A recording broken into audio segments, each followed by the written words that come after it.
began like a quiet sigh in the middle of a storm. Mark wasn't expecting a miracle, but the moment he stepped into the apartment on the third floor of that old, mustard-coloured building at the corner of Finch and Alder Street, something inside him unclenched. It wasn't the kind of place anyone would dream about. Peeling paint, musty hallway carpets, and an elevator that moaned louder than a ghost on its last breath. But for Mark, it was peace. Or so he thought. The landlord, Mr. Krell, barely said a word during the signing. He pushed the lease forward with a hand that trembled just slightly and kept glancing at the unit number, 3C. Quiet place, he muttered. Perfect for someone who likes to keep to himself. Mark only nodded. He wasn't one to chat, not after the chaos of the divorce, not after losing half his belongings, and certainly not after the loneliness that had settled into his bones like mold in an old wall. He just wanted silence. But the moment the door clicked shut behind him that first night, the silence seemed too deep, too practiced. The apartment had an odd layout. The hallway stretched too long for a place its size, and the second bedroom's door didn't quite align with the frame, like it had been forced one too many times. That first night, Mark lay on his mattress. He hadn't brought the bed frame yet. Staring at the ceiling, that's when he heard it, the soft creak of a footstep. Then another, deliberate, unhurried. He shot up, blinking into the dark. At first he thought maybe someone had broken in, but the hallway was empty. So was the second bedroom. He stood for nearly 10 minutes, unmoving, listening. That's when he heard the whisper. Not in the walls, not from outside. It came from just beside his ear, so close it felt like breath. Stay still. Mark turned, heart hammering. Nothing. He didn't sleep that night.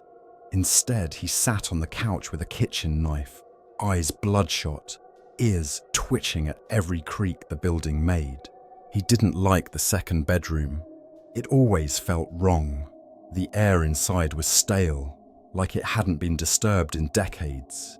And no matter how many times he aired it out, the faint coppery scent lingered. One morning, he left a bowl of cereal on the kitchen counter and went to grab his jacket. When he returned, the bowl was gone. He found it in the second bedroom, still full, still cold. The door had been closed. After that, he taped the door shut with thick black duct tape. He even stacked furniture in front of it, feeling ridiculous, yet strangely safer. But each morning the tape was gone. No mess, no residue, just a clean door. Sometimes he'd find the tape inside the room, neatly coiled on the floor, as though someone was returning it, not mocking him, not threatening, just existing, silently. It happened during a Sunday morning shave. The bathroom was foggy with steam, and Mark leaned close to the mirror, wiping away the condensation. What he saw made his knees buckle. Behind his reflection stood a woman. Her skin looked waterlogged, her eyes swollen shut, lips tinged with blue. Her head was tilted too far, unnaturally far, and yet she didn't move. Mark spun, hand reaching for anything to throw or hit. There was nothing. When he looked again, the mirror was blank, just his own pale, terrified face. But then, words began forming on the glass. No fingers, no hand, just appearing, as though drawn by temperature alone. You're not alone. He backed away slowly, heartbeat shaking his vision. This isn't real, he whispered to himself over and over, but the mirror still said otherwise. He couldn't take it anymore. He needed answers. He knocked on the door of the neighbour across the hall. Mrs. Colleen, a thin, bird-like woman in her 70s, opened just a crack. When Mark asked about the previous tenant, her expression drained of all colour. "You're in 3C?" she asked softly, then opened the door a bit wider and pulled him in. "You shouldn't be there. That apartment, something is wrong with it."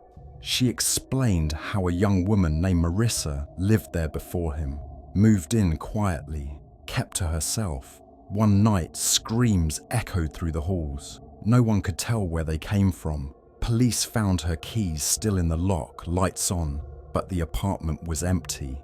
No signs of struggle, just a smashed mirror in the bathroom and a soaking wet sweater lying in the hall.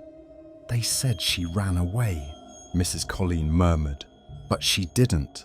I still hear her." Mark returned home with a fire in his chest, equal parts terror and rage. He was tired of feeling like a prisoner. He retrieved a crowbar from the building's basement storage and ripped open the floorboards in the second room. Beneath them, dust and rot gave way to a small bricked hollow. Inside were strange objects, an old bracelet with faded letters, a bundle of wet hair, and something worse, a child's drawing. The drawing showed a stick figure girl in the corner of a square room. Red crayon scribbles covered the walls, and in the far corner, drawn in jagged black lines, a shadow. Beside it, a name was written over and over, Marissa. Mark's hands trembled. Then he noticed something on the wall above the hollow, scratched into the wood.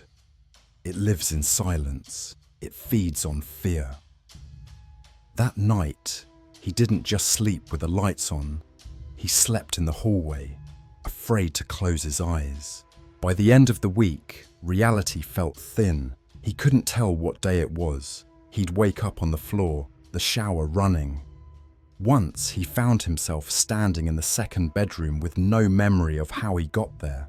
Then came the voice again. This time, it didn't whisper. It spoke, loud and wet and close. "You belong here," Mark screamed, bolting from the room, crashing into walls, knocking over a lamp. But the door wouldn't open. Not locked, not jammed, just sealed. He banged, yelled for help, but no one answered. He could see daylight through the peephole, but it felt miles away. He was trapped. And whatever lived with him no longer hid. He started writing things down to prove he wasn't crazy, but the journal entries changed overnight. Sentences rewritten, pages torn out. Once, he read back a line he was sure he never wrote. "She sleeps beside you." Mark no longer trusted mirrors, no longer trusted time.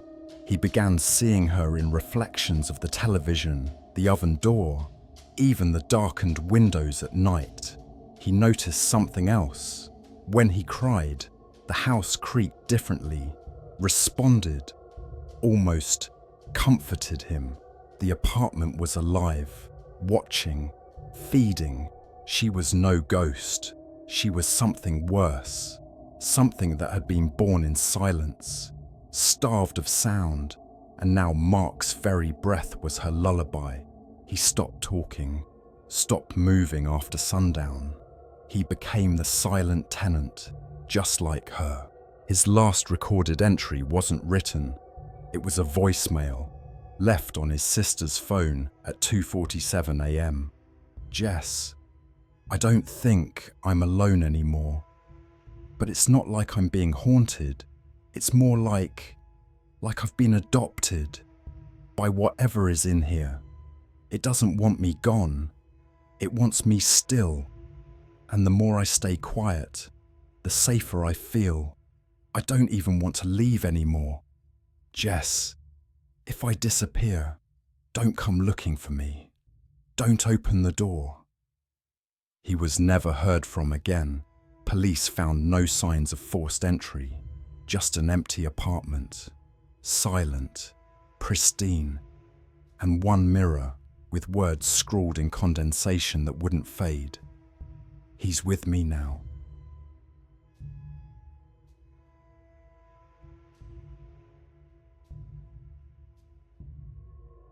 It started with a storage unit, not a haunted house on a windswept hill or some cursed relic from a forbidden temple. No, just a plain, concrete-walled box with a corrugated metal door tucked between a locksmith's workshop and a silent tile warehouse on the outskirts of Denver. My name is Paul, and until that day, I'd never believed in anything beyond what I could see or touch. But after we opened Unit 43, everything I thought I knew about the world cracked open like thin ice under a heavy boot. I was helping my older sister Rachel clear out our uncle's belongings. He had died alone in his apartment. An aneurysm, they said. Peaceful, clean, no blood, no drama. But something about the way they found him, lying flat in front of a mirror with one hand stretched toward his reflection, it didn't sit right with either of us. After the funeral, a small manila envelope arrived in my mailbox. No return address.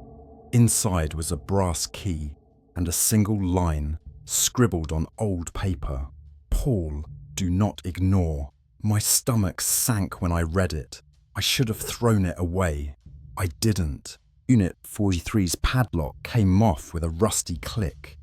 The air inside was thick, but not like stale air, more like something present was inside. The hairs on my arm stood up, and a prickle crawled up the back of my neck. Rachel stood behind me, gripping her coat tighter around her. "Why does it feel wrong?" she murmured. Her voice echoed strangely in the confined space, like it didn't belong.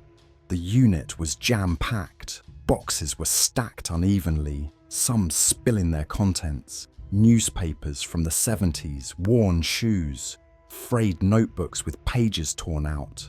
But none of that caught our eyes. At the very back, half covered in a mildewed sheet, stood something that didn't belong. A tall, ornately carved wardrobe, too large to be practical.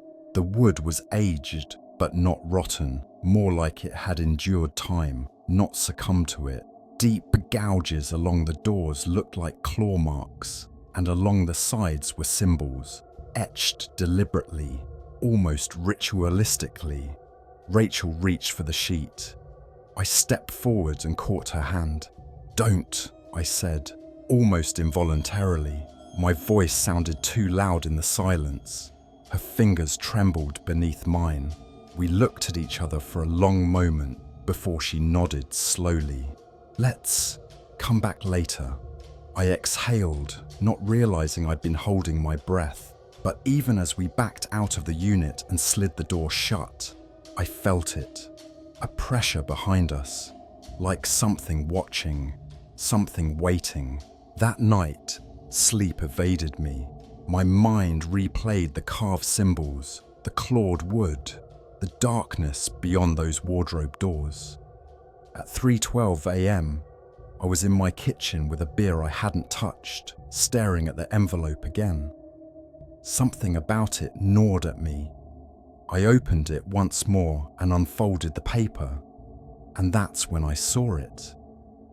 Tucked tightly into a crease I'd missed the first time was a second note, smaller, crumpled and yellowed with time. It was unmistakably my uncle's handwriting. Shaky, frantic, the kind of writing you only see when someone is scared beyond reason. "Paul, if you're reading this, I've already failed. It's inside. It needs someone. It always needs someone. Don't open it. Don't even think about it. It doesn't just want to be seen. It wants to be accepted." I stared at the note until the words blurred. Accepted? What the hell did that mean? The paper smelled like old wood and something foul, like rot. My fingers twitched as I folded it again, but I couldn't shake the feeling that the wardrobe knew I had read it. The next morning, I called Rachel. No answer. I tried again. Still nothing. I drove to her apartment, a cold dread growing in my chest. Her car was parked out front. The building felt too still. Her door was slightly ajar, and I pushed it open slowly, heart hammering in my ears. Her apartment looked untouched, but the silence felt aggressive, stifling. Then I saw her, in the middle of her living room, kneeling in front of the wardrobe. It was there, somehow, the same scratches, the same carvings, sitting right on her rug, like it had always belonged. How did this get here? I gasped. She didn't turn. I didn't bring it, she whispered. It came. She was pale, her skin almost waxy, her hair matted like she hadn't showered in days. Her voice was detached, like she was talking in her sleep. It called me, said I could see what he saw, said it would show me the other side. She placed her hand on the wardrobe door and leaned her head against the wood. It's warm, she said, eyes unfocused, like it's breathing. I didn't wait. I pulled her away, dragging her out of the apartment as she kicked and begged to stay. She screamed in the elevator, sobbed in the parking lot, then went terrifyingly silent during the drive to my place. She just sat there, wide-eyed, her breath shallow, her lips moving in silent prayer. Or was it conversation? That night, I barely slept. My apartment felt wrong, like it wasn't entirely mine anymore. The air had weight, and shadows moved subtly, stretching longer than they should. Around 2:40 a.m., I heard a whisper from my living room. Just one word. My name. Soft. Close. Inside. I sat up, heart pounding. Rachel was asleep, or unconscious, on the couch. But I could feel it. That thing was here. The dreams began the next night. I was standing in front of the wardrobe in complete darkness. Something whispered to me from inside. Soft at first. Tempting. It spoke of clarity, of truth, of becoming whole. Each night, the voice grew louder, clearer, more persuasive. You were always meant to be the vessel, it said once, and I woke up drenched in sweat.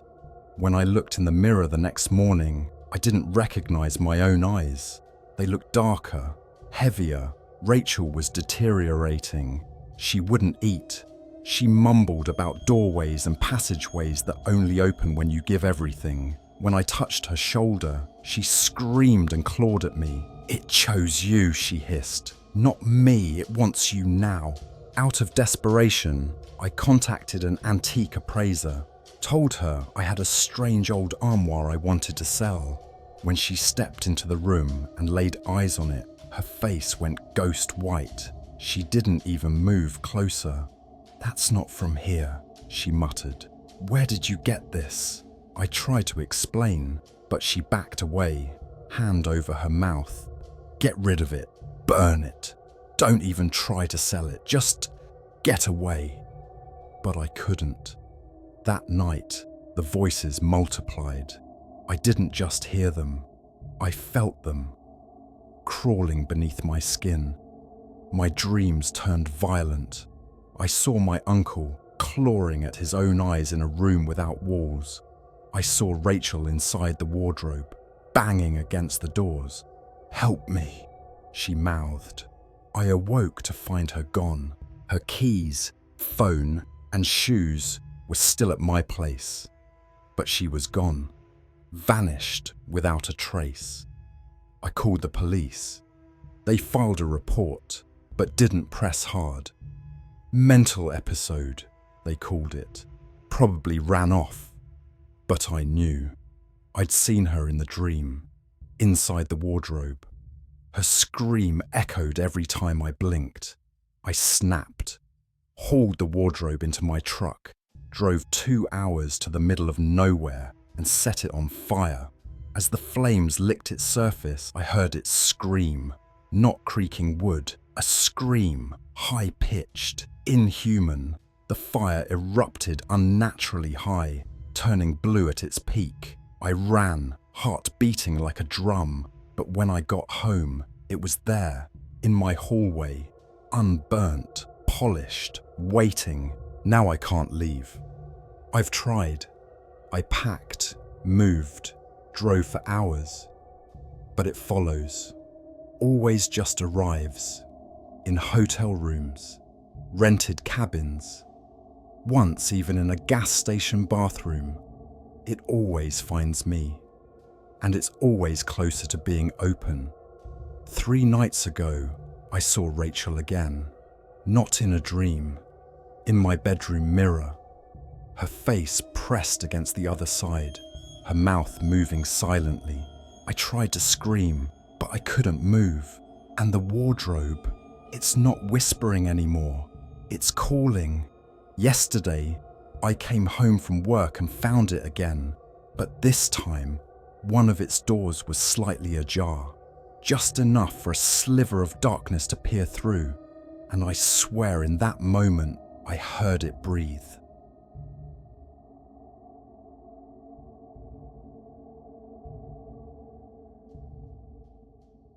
It was 9:12 p.m. when Daniel's phone rang.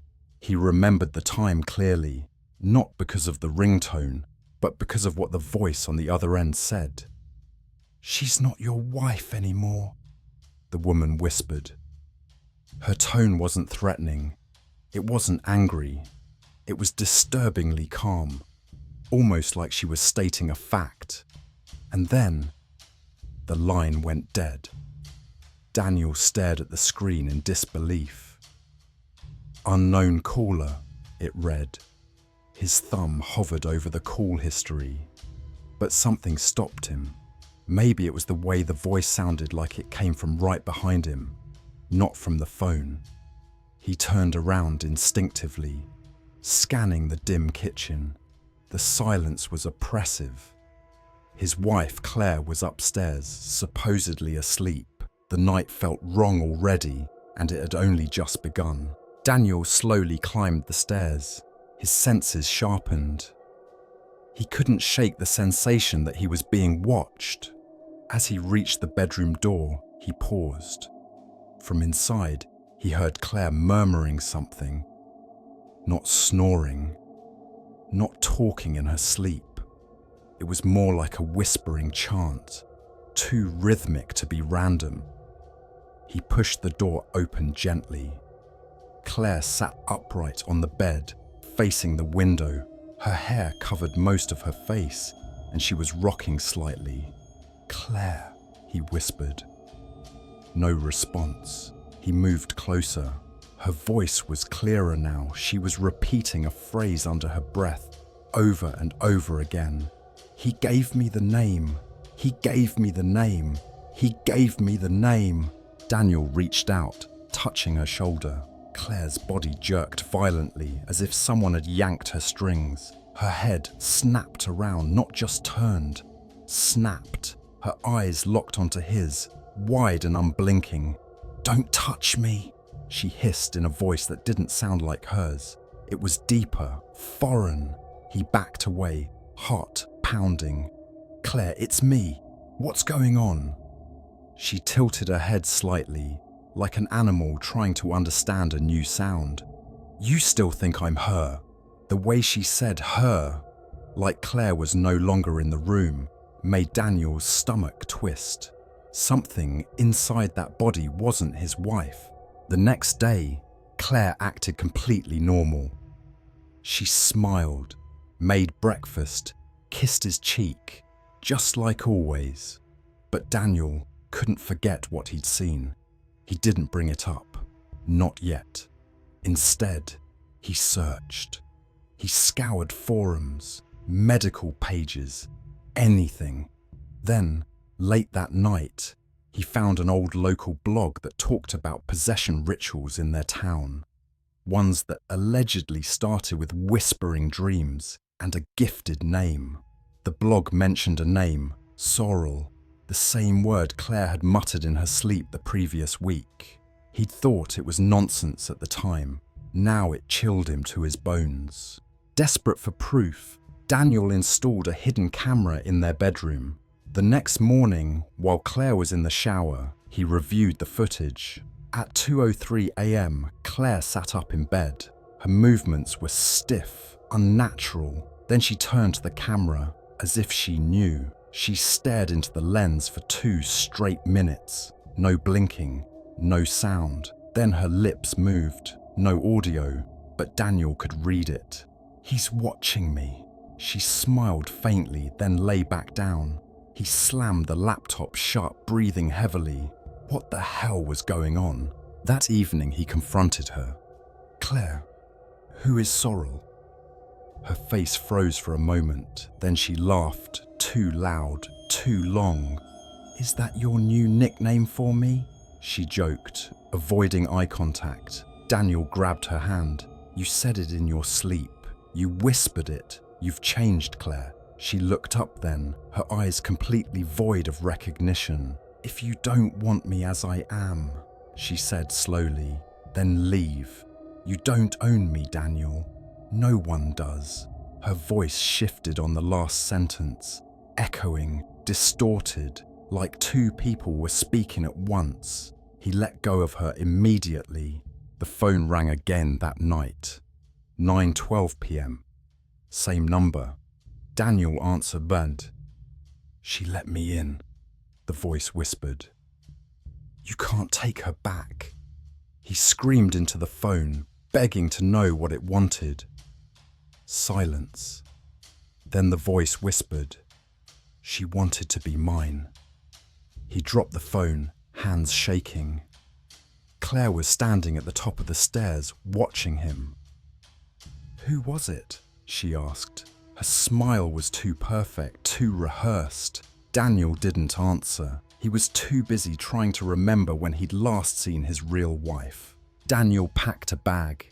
He told himself it was temporary. He needed space, clarity. But as he reached the front door, Claire stepped in front of it. "You can't leave," she said flatly. "You heard him. I'm not yours anymore." Her pupils dilated.